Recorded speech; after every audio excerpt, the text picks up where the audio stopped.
Hey everyone, and welcome to another episode of Limitless Wombman Podcast. I'm Gina, your natural holistic mystic. This podcast is all about letting your light shine, and we are aiming, in some ways, to bridge the gap between women and men, fostering deeper understanding and compassion. I am really thrilled today to have Na on my podcast. Na has relocated to Ghana to be the first female president. Wow. Let's just start with that. She's also the creator and co-host of Black Women Venting, an amazing space for women to vent, but in a most positive and healing way.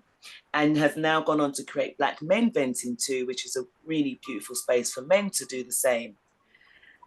She's an intuitive coach, fantastic coach. I have been coached by her and she's just amazing, really calm energy and just such beautiful insights I got from being there. And a lawyer. So just a couple things she does. Welcome to the show now. Do you want to just, welcome. Thank you so much, Sister Gina, for having me. Yes, I'm Na Amele Santiama. And in addition to all the things that Gina said, I'm a mother of two precious boys. My eldest is going to be 14 on Valentine's Day, just saying. And it's an honor to be here on the show and loving being in Ghana. We've been here now for on and off about 4 years. So I'm really excited to get into this conversation. Wonderful, fantastic. How could I leave your gorgeous boys out there? Stunning. Absolutely. that is the key thing here.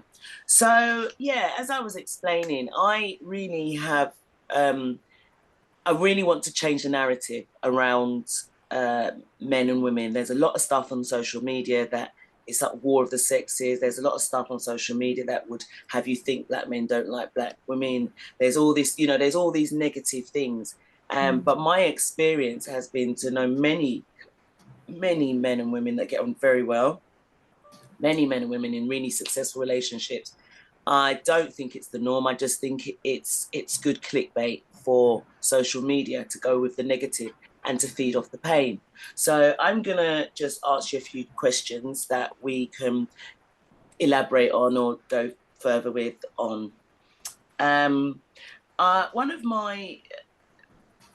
of the key things I like to ask guests is, what was that pivotal moment in your life that let you embrace your potential? That's a fantastic question. I'm sitting here wondering if there was more than one moment. I think actually it was the decline of my marriage, which led to me really asking myself, where am I? What am I supposed to be doing? How do I do that? And that's what put me on the path to even meeting you. So it was completely losing my sense of self, my sense of identity, having become a mother and a wife, and when I first met my now ex-husband, doing all these things. And by the time I'd had my second child, I was doing not one of these things. So just being completely immersed in that and not really knowing who I was. And I went through a stage where I had to get past I'm thankful, roof overhead, married, beautiful children. I've got a job that feeds us, all of those things, to thank you for those things. But there must be more to my life, because this cannot be it. So going through that and say, I need help, then finding, a free one-day seminar, which was Unleash Your Genius at the time. And that being really the pathway to me looking at myself, like, who am I? What do I do? What are my strengths? What are my weaknesses? I think I was going to say much more au fait and connected to my weaknesses at that point than I was with my strengths, you see. So it was at that point where the message I remember was, number one, we're not broken, but even if you feel broken, I don't have to fix myself to create the life that I would love. And I'm like, oh, you better teach me how to do that. Yeah, that was a very powerful 1 day workshop, wasn't it? It was It incredible, really was. Yes. incredible. And we met there, and so our alchemy journey began. Yay. But I mean, alchemy is always with us, but that's when we recognized our power within it, didn't we? And started to really push forward. So yeah, that's really cool. And it's very interesting to hear that, because I was speaking to somebody the other day, and I was like, people don't change until the position they're in is so uncomfortable that they need to move. Otherwise, we stay in the status quo. So that is great to hear, because I think that many people think that when they're like, they've got divorced, this, that, and the others happen, they think their life's over and they don't know where to start. So it's very encouraging to hear that that was the thing that projected you forward, So yeah, I love that. I love that. And as I said, this is about bridging the gap. And I wonder, what misconceptions about women or men, what's a misconception about women or men that you think we need to address in order to bridge the gap in communicating between the two genders? I think one of the misconceptions is, I don't know if it's a misconception. The reality is where we try to, compare our pain. So, from what I do, definitely how the whole Black women venting room started was off the back of a conversation about the narrative of the strong Black woman. So we as women, we're fighting with that narrative. But the men are also struggling with the fact that, well, men, you're supposed to protect, you're supposed to provide, so you're supposed to be strong, and both of us, I think, to a certain extent, not understanding that the other person also has their pain, and we don't have to say it's better or worse. But when we are in pain and the other doesn't appreciate that, it's almost like we have to explain how bad it is so they get that it's not, it's not dismissive. So we all suffer in different ways, but we can be in that space where we have to basically compete about who's suffering the most pain. Do you know what I mean? And that's not helping anyone. It really isn't. And we have the whole thing, I guess, similar to that in terms of women are emotional, men are not allowed to be emotional. But as you know, again, because one of the reasons why I have the venting room is that, quite frankly, to a certain extent, that's a misconception, because yes, whilst by nature, women, we are more emotional, because the emphasis in the world we live is on the masculine energy, emotions in all of us to a certain extent is suppressed. So women can't, a lot of us can't express certain emotions, if we can express any emotions. And the men are struggling with the same thing, but I think it's more difficult for them because of expectations still about, boys don't cry and men are not supposed to cry and all of that. So a lot of the things that we think to a certain extent is a only us issue, only a woman issue, or only a man issue. It's a human issue, but we're not actually seeing that through our pain. You know what? That's so true. And I love what you were just saying there about men having emotions and women having emotions, and them not being able to express it. They do express it, but they feel it's just a different sort of way. And sometimes we don't. It's about embracing that compassion, isn't it? As a female, and saying, actually, this man is actually sensitive. He actually might feel a way about what I'm saying here. He might, just to think about how, sometimes we, not all, but it can feel emasculating, right? If a man is expressing his emotions, he feels soft. He feels like she's going to take advantage of him or something like that. But really and truly, it's the compassion that sometimes I think lacks for each other's space as a male or female in the world. I remember being in the, sorry, go. Oh, it's bringing back to me a conversation I had with a friend's husband, and he was saying to me, just on the point you were saying in terms of men do express their emotions, and he was like, yeah, they do express their emotions, but one of the difficulties is that we as women or society expect them to men to express their emotions in the same way that women do. And we don't necessarily express our anger in the same way. We don't even necessarily express our vulnerability, not that's emotion, but we don't necessarily show our vulnerability in the same way. So we can be misled into thinking, oh yeah, it just doesn't show anything. Whereas because we're expecting it to look like what we're experiencing, we're missing, what they're going through, and probably vice versa. Yeah, and it's so, you brought up a really good point there, anger. We it's almost like women can express anger and it's just seen as being a bit emotional, right? But a man expresses anger and it's seen as aggression. Violent, yeah. And so sometimes, and I actually experienced this for my son in secondary school, where he would express his emotion, and being a young Black boy who looked like an adult but still a child, would then be, the teachers would act like he was aggressive or he was and he was like, Mum, I was just explaining myself. I was just, and then, so they're the perceptions of society. And then there's the added layer of being a Black man, Black boy, and how that is perceived. So yeah, it's like allowing anger, accepting anger as an emotion like sadness, joy, and not always assuming anger leads to violence. Anger's just an expression. And I think it's about maybe letting that out and letting people have ways to do that without, because I think with some men, my observation has been if they express anger and the woman, they feel like they then have to shrink or they're apologizing, even though they're not being aggressive, they're just emotional. It's an emotion.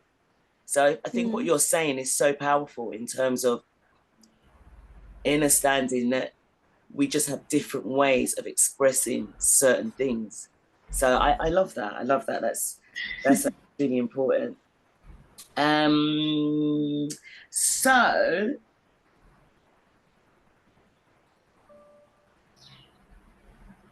yes. So what advice would you give to someone who feels stuck or limited by the expectations placed upon them? Okay. First off, I'll say it's very funny. I'm a lawyer, but I don't give advice. I may give legal advice, but outside of that, I actually am in the stage now I don't give advice because, especially, I guess, from the coaching perspective, it's much more empowering to help an individual see what options they have and identify actually what is it that they want, not what they're being told. And as somebody who egoically, definitely, way back when, not so much now, was hardwired to basically just, what's the word? Hand over my responsibility, not take responsibility, as I not want to make decisions or like everyone else should do that. I don't want it, right? Yeah. So it's funny. So now I'm on the side of, I'm not even, I won't take responsibility for advice, but I don't think it allows somebody to really own, their space, what they want to do. But I do get what you're saying in terms of, do you say, let's just repeat, being limited and being stuck? Yeah, but who feels stuck or limited by the expectations placed on them. Oh, I see. Yeah. It's a conversation. For me, it's a conversation, asking questions about, well, I would be really interested in terms of who, because sometimes the expectations are coming from matters. For instance, if it's parents or is it a partner as opposed to wider society.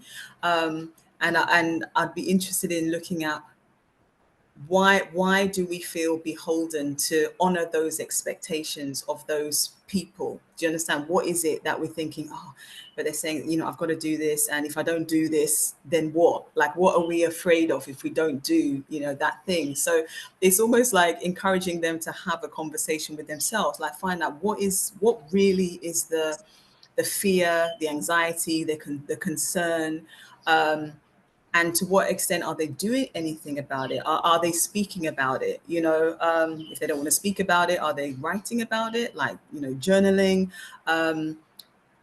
And then having said all of that, it's kind of like just the nugget of this, as bad as whatever you may be feeling now feels, it's temporary. Like, no one can be stuck forever. I don't believe anyone can be stuck forever. Like, we are evolving, at whatever pace we are. I believe that we do evolve.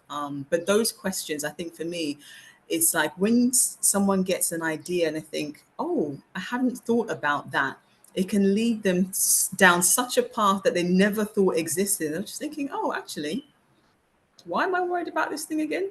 Or, oh, right, this is actually what I want. So how do I do this? Because I'm not saying that the person should do everything by themselves, but literally the questioning. And for me, questioning is such a big thing in terms of, again, for me, having been hardwired to not really focus on what I want, So if you'd asked me way back when, it's like, what do I like or whatever, I probably couldn't have told you. You see what I mean? But also because questioning and curiosity is such a childlike quality. And a lot of that is adulterated out of us, as we grow up. It's like, but even as children, if you've been, privy to, I can only speak for Christianity. So going to church, Sunday school, it's like, you can't ask questions, you're a blasphemer, or, so it kind of gets conditioned out of you. Meanwhile, for me, asking questions shows you're intelligent. It shows that you expect that there's more out there because you don't have the answers. There must be more. So I'll pepper the person with questions and like encourage them to ask themselves their own questions so that they can see what they think is going on is not actually what is going on. I love that because on the face of that question, you think you'd just be able to give a reel of things and tick, tick, tick, tick, tick. But really, it's about having curiosity about yourself. And I love that you would, you get to find the answers to your own questions by going in and going within. And also, it was a bit of a trick question, really, because the expectations bit. Whose expectations? You're so right. Because when you feel stuck, it's like over the years, I've come to really get the process. You just got to let the process play out. And I found that when we feel stuck, we've made ourselves feel stuck because you're not stuck anywhere. You're just in a phase, aren't you? You're just in a phase of your life. You're just in a part of your journey. You're just, even if nothing's happening at the moment, that's just part of what's meant to happen. It's not stuck. It's just a moment. But we get so in our heads about it. And as you said, like, whose expectations? Your parents, societies, who said how we're supposed to be and what's supposed to be? Your choice, isn't it? It's your choice to pick. And that's what I love that response. Yeah, it's funny because often when like my daughter would ask me a question, I'd say, well, what would you do? And she'd be like, why can't you just tell me the answer? Exactly. But you have to own, because anything that you ask, you have to own it. If someone just gives you a prescription and you go off and it goes wrong, you can turn around and go, well, that's what you told me to do and it didn't work. Exactly. Where the way you're talking about having this curiosity, and it's so true, it's taken out of us. We start as children, curious of the world, putting things in our mouths, climbing, doing all this stuff. Mm-hmm. Then we get to schools and we start getting conditioned, prepared for a test. Yeah. Prepared for a test to say the right answers. We're so conditioned and we just don't realize it. And by the time we get to adults, we're just like, we can't ask any more questions. We accept it, don't we? And everybody hates that person in class who won't stop asking questions. But even though those questions are going to benefit them, they like, we want to leave. That's true. So, I always ask this question, and I'm wondering, hold on.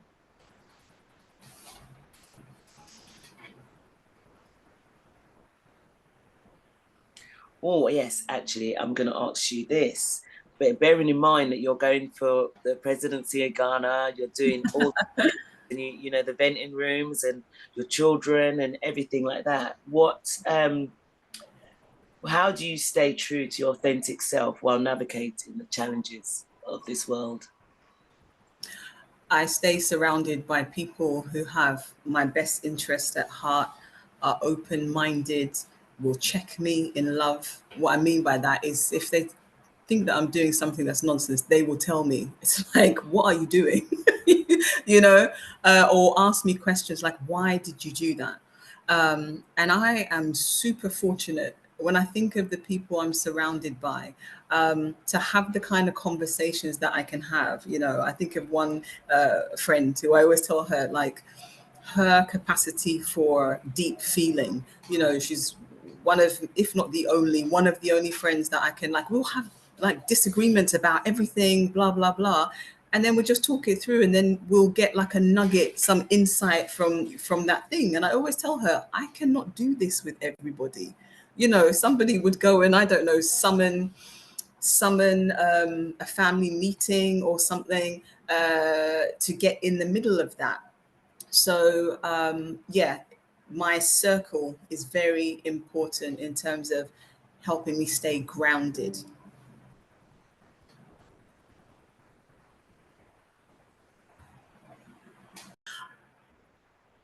Oh my goodness. You know, so, oh, I'm kicking myself. I thought you were recording, so I thought, let me not say it. But I was just thinking, I don't see the Didn't recording see thing. the thingy. Can you believe? I don't know where we left off and what we've You left can. at. It's up to you. I know you came back and we started at, I think, me finishing about how do I stay authentic, Oh and then yes, moving yes. on to. So, do We'll you go, want to pick that up yeah, or? pick up from how you felt. Yeah, because I know that's where it cut off, and then we'll Okay. go on to this what you were talking about, the partnership, because I thought that was real. That was really interesting. That very important. Okay. How you make your authentic self.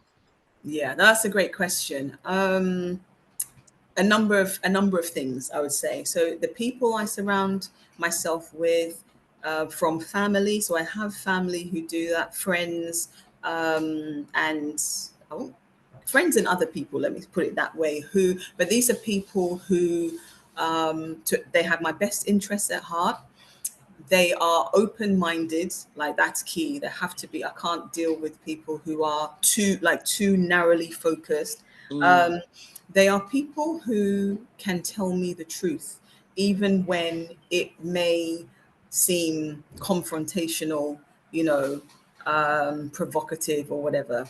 So I have a very close friend of mine that we can just, and she likes debating anyway, but we all have disagreements about all sorts.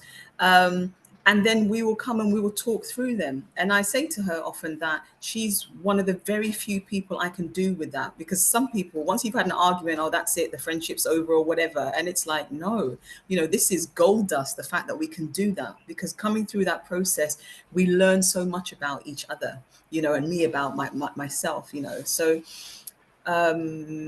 yeah, having those people who can really see me when I can't see me, to remind me, nah, what are you doing? Like, are you sure that's what you wanted to do? So I say people who can check me in love. And then I have, various practices, whether it's I pray, I meditate, not necessarily rigidly put into my calendar, but they definitely are part of my tools. I draw cards. I try to make sure that I'm actually connected with the nature around me, not just looking at it. So when I feel like I've been in shoes too much, I'll make sure I put my feet on the dust, on the soil, whatever it is, to have that. And just generally things that help me keep high vibe, like singing is very important for me. I don't do it for other people. it's a good resonance through my body, and that makes me feel like that really picks me up, peps me up. I could be singing a song and crying, and still it manages to manage my energy. So doing the things that are naturally me, that is how I stay grounded, or more like my authentic self, I think is what you asked. Yeah, yeah, and it's good that you mentioned singing, because doesn't that also help to balance out your vagus nerve, or the vagus? It's like when you're I meditating, if have you no hum, idea. yeah, if The you hum, vagus nerve. vagus nerve, it Mhm. helps to balance that out and gives you harmony in your body. So singing is a really good thing, but we don't really do that. And I noticed that when people sing, because we're so focused on, you know, music industry and so on, if you sing out a tune, people are like, oh, you can't sing, but everyone can sing. Singing is just singing. You know what I mean? But you can actually sing. I've heard your voice. You're amazing. But I'm talking about, Thank you. I always go, when I go to a karaoke, but I'm like, no, I'm not going on the karaoke. Next thing you know, I'm on there and I'm screeching, sounding like a strangled cat. But I love it. I have so much fun with it. And it's not about being in tune or being the next Sony artist. It's just having fun and then just expressing. It's a way of expressing your voice and your truth. So I think that's really beautiful. And also grounding. It's so funny. When Yeah. I was in Nigeria, I remember walking barefoot as often as I could, because I was so happy to be on African soil, to be in my ancestral land. And my cousins kept on bringing me slippers, and I was like, "No, I'm fine. I just want to walk barefoot."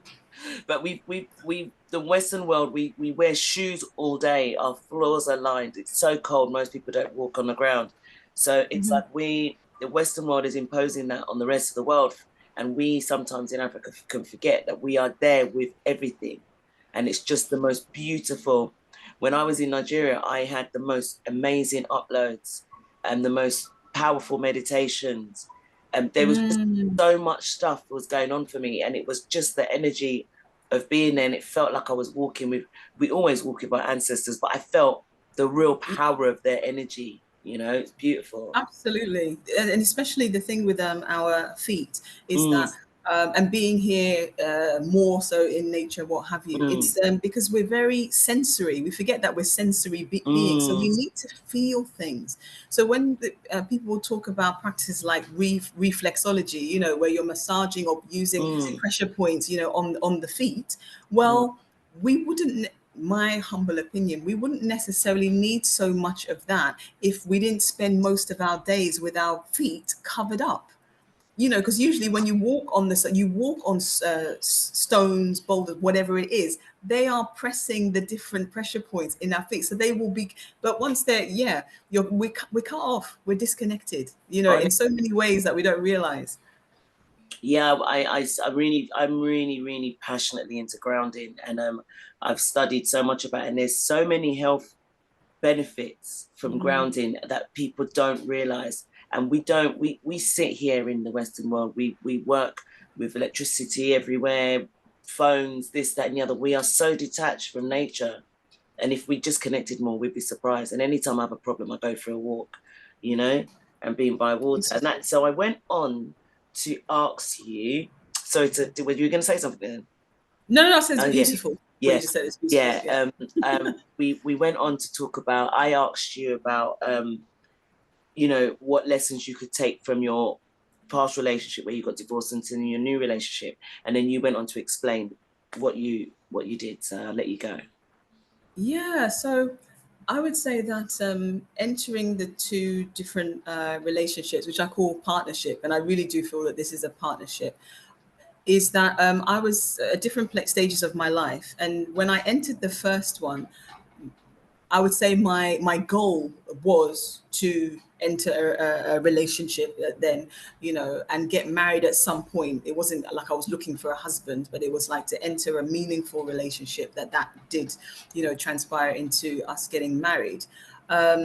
Whereas with my current partnership, it I always say to him that, our partnership is a reward for the fact that both of us were focusing on our purpose. because when we met, we were actually talking about the things that we were doing and how we would help our communities and this, that, and the other. And from that came then the what we call romantic connection, I guess, and for us to, enter this partnership. And it really does feel like a partnership. No, disrespect or offense to my ex, but it's a reflection of where I am in my journey and where my partner is in his journey. And I feel that there's much more. I know a lot more about myself now than I did when I was married, because I thought I knew who I was. Then I took on being a wife, took on being a mother, and a carer, because my ex had chronic health issues. So I had a lot of responsibility, which means less, and I guess took less responsibility for myself, because all that was in everyone else. Whereas now, things are much more balanced in terms of even just how our household. Like I cook once in a blue moon. He is the one that actually feeds us, or we'll have other people that help, and he loves cooking. That's his thing, which is awesome. So then it's great that when I do it sometimes, and then he can really enjoy that, as opposed to being the one, but that was a natural thing. That's what he was already doing. And for me, it's like, okay, great. So now let me focus on, something else. But what I needed to learn, I'm still learning in this partnership, was getting that balance of the masculine and feminine energy. It was very difficult at the start for me to, accept help to do this, because I'm thinking maybe it's my job, or allowing him to, no, he will deal with the boys on this aspect. So I'm just thinking, does that make me less than a mother? Like, there was a lot where I had to question, is this how it's supposed to be? It did not feel natural, because that's not what I was living before. Before, I was trying to do everything and spreading myself thinly. I had the help with my mother. When my marriage broke down, I went to live with my mum, and it was great support for me, and the fact that she was around her children. But I literally had to learn, and I'm still learning, how to dance with my feminine energy, so that's been a good journey that I'm still on. And the fantastic thing is that I've been in situations where I could actually say, oh, I don't have to deal with this. He can deal with that. That's fine. That's not my space. If I was going to deal with this is how it would go. And that's not what I want. So let me let him deal with it. And then I think, yeah, that's the result that I want. So it's been very insightful. I tell you that. That is really powerful, because you know what I was just thinking? Women who are matriarchs, we don't realize that being a matriarch and taking charge of everything is a very masculine energy. It's we don't recognize it. It's like, this is what women do. Women are the house. She does it. She does that. But these are very structural behaviors which are masculine, and so it doesn't leave space for the feminine flow. So I love that you've embraced a partnership that allows you to do that. And I think that's a very important thing to take, because when people get together, they sort of have this idea about roles, and this term, traditional woman. I always ask, well, what's a traditional man? Because if we go really traditional, then it doesn't really work like that in today's world. We have to change the narrative a little bit. So I also love the idea that you get cooked for. I really love being cooked for too. I always try and get, if I'm involved with someone, I always try and get them to cook for me, because I love it. I love being cooked for. I love to cook though, but I just it's nice to be fed as well, and I think that's a beautiful giving. Yeah, it is a nourishing, and I think even, I don't know if it was before I entered or now I'm here, just even having gained a new appreciation for what a loving act that can be. And it's my boys that made me see it, really. You think I take it for granted. So I'll make them some food, and then they'll be telling me that, oh, they love this food, and it's the best. And I'm just thinking, is it really that good? But it's not really the food, but it's because, well, I love them. my energy's gone into the field. Like, I get that, but it was so weird when they told me these things. I was thinking, I'm not the world's greatest chef, but the fact that that's not what matters to them. It's the place that it's coming from. So yeah, from that perspective, we all feel, and I feel very nourished because he feeds us, and then when I get to do the same, in different ways, it's like, oh yeah, it's beautiful. But the thing that you said about the matriarch, yeah, I get it.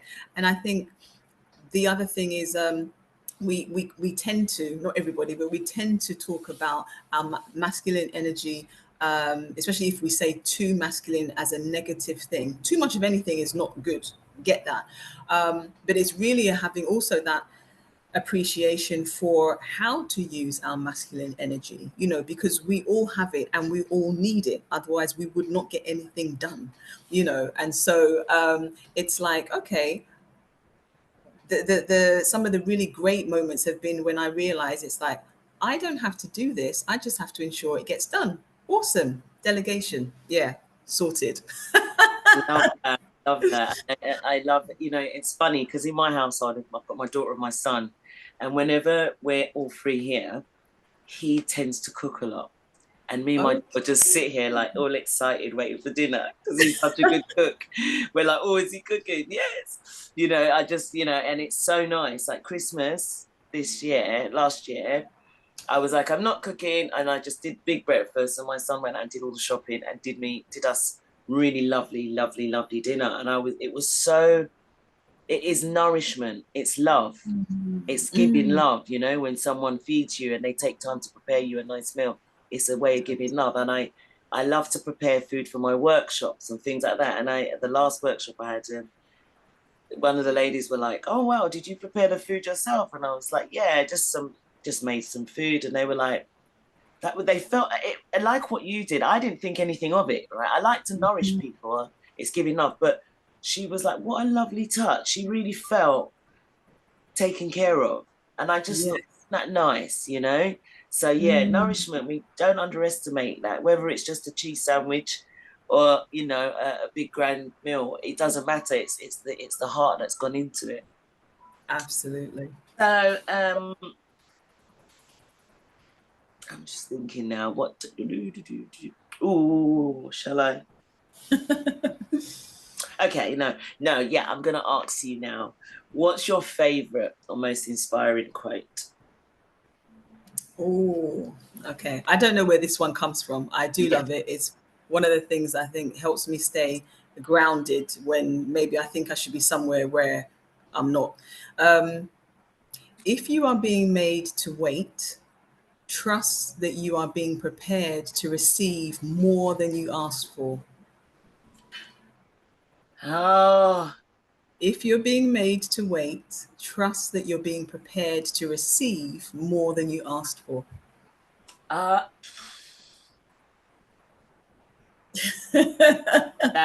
love that. Yeah. I am, well, we believe in magic, right? And the synchronicity of you saying that is, we'll have to have a private conversation about that, right? We'll have to have a private conversation. I tell you something that sits so powerfully with me because, so many of us, right, are like, I'm going to use relationships, actually. I'm just going to use that because a lot of people, I want to be in a relationship. Yes. And they're like, wow, I've done the work, I've done this, I'm ready. Why haven't I got someone?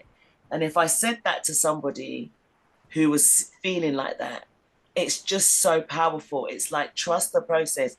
Perhaps you think what you think you're ready for, you're not ready for yet. So just know you're being prepared for more. It takes good things, you have to take time to roast a turkey. You can't just put it in for 5 minutes and it's done. You're going to eat raw turkey. So you have to let it sit in its juices. You have to baste it. You have to put you have to finesse it till it comes to whatever it needs. So I love that. I love that. I love that so much. It's just so wonderful. I want to also give you a little bit of space here to just tell us about what you're doing right now and any projects you have.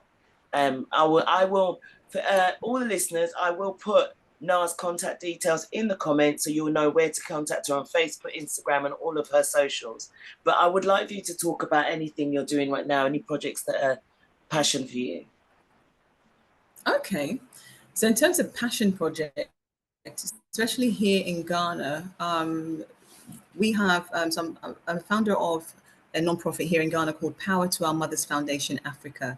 And we've recently partnered with NCVO Ghana, National Consortium for Voluntary Organizations in Ghana, which do amazing work helping to bring other nonprofits together, things like that, to launch the Free Pad Alliance project, which is about tackling and hopefully resolving or putting an end to period poverty and, disseminating things about menstrual health and menstrual hygiene. It's really exciting. There's issues themselves, they're not new, but the fact that this is an alliance, which tells you that no one organization can solve this. It takes a village. So really, we're very in the early stages, but they've done a survey of, I think, 1,200 girls just in only 5 districts of Accra to find out what their experience is of menstruating, how they, affording their pads, disposal. And I'm telling you, if you read some of these responses, you would think that you're talking about some village somewhere, but this is in Greater Accra, like in the central, right? So yes, watch this space. More to come from there. Aside that, yes, on Mondays at 12, I run the Black Women Venting Room. Monday coming, we'll be talking about to be or not to be single. And when I say talking, what and people who are unknown to my venting rooms, which I co-run with other sisters, like that's a must so that we can support ourselves and everyone else, is that they are not debating forums. We don't do, I disagree with you, I agree. That's not what it's for. They are, if you like, repositories for us just to say, I feel like this about this, or, this is what I'm going through, so that we can validate and honor our emotions. Quite frankly, they're there, but they do give birth to very nourishing, healing conversations. And the thing I like the most is that you could not know this woman from wherever she is in the world and be like, well, she's telling my story. That when we see ourselves reflected in others, and it's like, oh, okay, it's not just me, and how nourishing that can be. So the Black Women Venting Room, Mondays at 12, the Black Men Venting Room at 6 o'clock on Monday, slightly different because I run that with another woman. But the context of that space is men being able to express their emotions about things that matter to them to the sympathetic feminine ear, which is me and the other woman. The Africa Diaspora Venting Room is coming back, which is a space for those who, Africans born at home, born abroad, again, where we vent about literally having a focus on how we feel about different issues that we go through, whether you're living in Africa, relocating, whether you're not living in Africa, but you're an African somewhere else, all of those things. So as you can see, it's very high on my list, our sense of emotional well-being, because I know that leads to minimize, if not eradication, of physical ill health. So I am all for that. And then outside of that, if you're an employee in the UK, I do some freelance work for a company called Valor, which is basically you employees, I'm telling you, kudos, you who have disputes with your employers, and you're not going to stand it and you choose to take them through the employment tribunal. I coach employees as to how to navigate themselves through the employment tribunal process. And I'm telling you, I did not know that there was such a thing that I could fuse my legal career with my coaching experience, and I'm having a blast. So thank you so much for letting me share. Yes. The last thing I'll say is that I do still work with primarily women, but I'm coaching a man at the moment. Again, either when we're feeling that sense of who am I again right now? How do I find her or him? How do I take steps to reinvigorating myself without feeling like I'm neglecting my family responsibilities? Or with the men going through relationship breakups and divorces, I work with them for 3 to 6 months to give you a little springboard to get refocused on where you're headed right now. So yeah, Sister Gina, thanks again for that opportunity. No problem. And I think you may have left out one major thing you're doing at the moment. Oh no, don't tell me you've got to get, you see. No. Oh, there you are. Are you back? I am. Yes. Oh, yes. And so there's just one other little thing you're doing, I think, in Ghana, isn't it? Working towards the presidency. Yeah. Yeah. It's funny. It is something that I would say is in my daily work. People will often ask, "Oh, well, if you're running for presidency, where's your campaign and everything else?" Like you said, you and I believe in magic, but it's not so much that. When you understand the concept of what's a quantum leap, like a huge thing, I love this saying that says, a quantum leap is made step by step. So all the little things that I'm doing now, I'm building lots of communities online and on the ground. And in my head, I see this big collage, of how all these things come together. I often joke with my partner, it's like, they won't see us coming. Yeah, I said I'm coming, but you won't see us coming, because quite frankly, I'm just focused on contributing to my community. I want my communities to do well. I want to be doing well. I want my family to be doing well, so that's where my focus is. Yeah. And I think that's beautiful, because you know what? Often you just see these people just campaigning and they just talk about the end game. But are they in their communities? Are they really, have they got their ear to the ground? Do they know what's even going on? And then when they get into power, are they even in touch with these communities? No, it's not about the power. It's about the communities. And it is that. And I think you bringing that feminine, not just a feminine, but being a female, being a mother, in my circle, we'll be closing off soon, but in my circle, we were talking about, we're in the chapter 9 of Sacred Woman book, and she talks about, we talk about how originally the lineage was taken from the female, and we were the carriers, we were the ones, and I don't know what happened, the patriarchal system happened, and it's flipped around. So really, countries need to be mothered. So absolutely, there should be more female presidents around the world. And I, for one, if I could go to Ghana and vote for you, I absolutely would. I was going to say, just chip in that we have, I guess, what would you call, not a revolution, but a landmark result in terms of the presidential elections last year, where Ghana now does have its first female vice president. So that's a first for Ghana. So whether you see that as a stepping stone or what have you, I think you can't undo a first, right? So it's fantastic. It's what we make of it now. Yeah, it's a little bit of a door opening. Yeah. And that's it. We just have to step through it, because someone has to be a first, and then the rest follow. So absolutely. And that quote, if you're being told to wait, trust you're being prepared for more. Yeah, to trust you're being prepared to receive more than you asked for. Yes, I'll message it to you. Yes, please. Yeah, every time I try and write someone's quote while I'm talking I look at it afterwards and I think, oh, that don't sound quite helpful. And then I realize I've missed like 3-4 words. So no, thank you so much. And for sticking with the interruptions. I think we captured everything. It's been an honor to interview you, and I honestly feel so blessed to have you in my life as my circle of friends that keep me on it. Oh, thank you so much. Yeah, it's much love to be you. Among. Yes, honestly, and the spaces you provide are really very powerful. I've joined your venting room, and I loved it. It's been a really lovely space to come to, even when I've been emotional about a certain topic, and I've been able to share it and felt held and safe. It was beautiful. So yeah, thank you so much, and I will speak to you soon. Oh, thank you.